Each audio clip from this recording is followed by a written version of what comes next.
మనమంతా చూస్తున్నాం. ఎప్పుడో అని ఎదురు చూస్తున్నాం. ఏమంటివి ఎంత మాట. ఆచార్య దేవ విశ్వవిఖ్యాత నట సార్వభౌమ ఎన్టీఆర్ గారి అమోఘమైన అద్భుతమైనటువంటి ప్రపంచమంతా పేరు ప్రఖ్యాతులు సంపాదించిన ఒక దుర్యోధనుడి పాత్రను ఇప్పుడు మనమంతా వీక్షించబోతున్నాం. వారే రెడీగా ఉన్నారు, సిద్ధంగా ఉన్నారు. శాసనసభ ఉపసభాపతి ఆర్ఆర్ఆర్ గా ప్రసిద్ధి చెందిన శ్రీ కె రఘురామకృష్ణన్ రాజు గారి దుర్యోధన ఏకపాత్రాభినయం. ఒక్కసారి మనం ముందుగానే కర్తాల ధ్వనులు అందిద్దామా సార్, ప్లీజ్.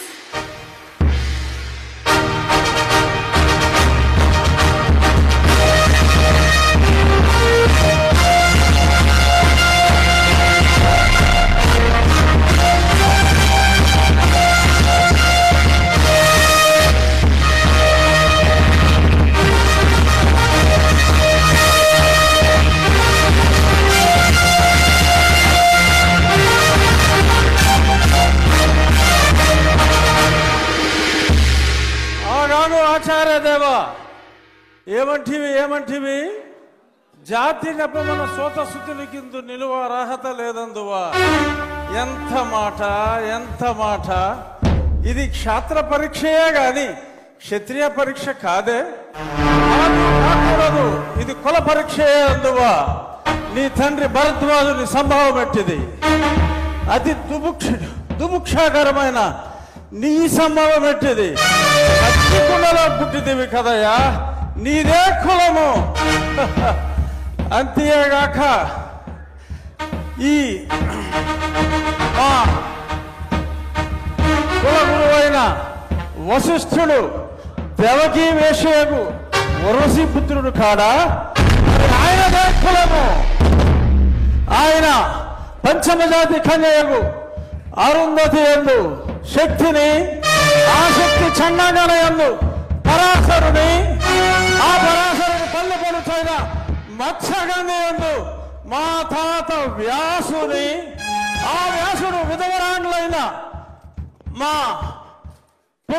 పితామహి అంబికతో, నా తండ్రిని పితామహి అంబాలికతో, నా పినతండ్రి పాండురాజును, మా ఇంటి దాసితో ధర్మ నిర్మాణ సరుడని మీ అందరితో కీర్తించబడుతున్న ఈ విదురదేవుని కనలేదా? నాతో చెప్పిందేమయ్యా.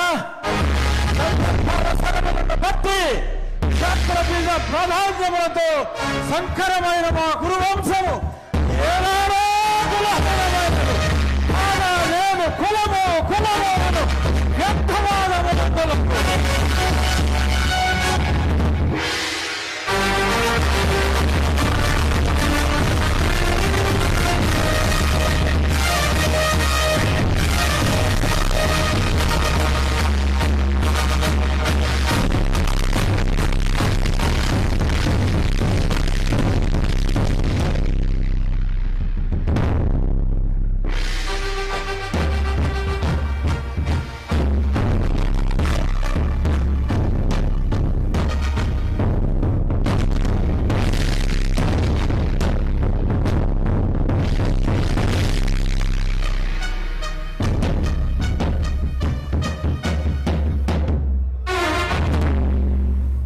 తెలుగుదనాన్ని అద్భుతమైనటువంటి డైలాగుల్లో దుర్యోధనుడి పాత్రలో ఏకపాత్రాభినయం చేసినటువంటి మన శాసనసభ ఉపసభాపతి ఆర్ఆర్ఆర్ శ్రీ కె రఘురామకృష్ణన్ రాజు గారికి ఒక్కసారి గట్టిగా కర్తాల ధ్వనులు అందిద్దాం.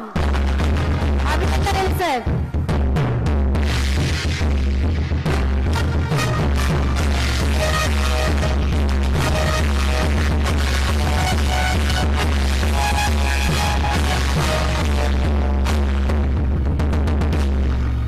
తర్వాత మరొక ఏకపాత్రాభినయం మంత్రివర్యులు సిద్ధంగా ఉన్నారు. పల్నాటి వీరుడిగా బాలుడిగా పేరు పొందిన బ్రహ్మన్న కుమారుడిగా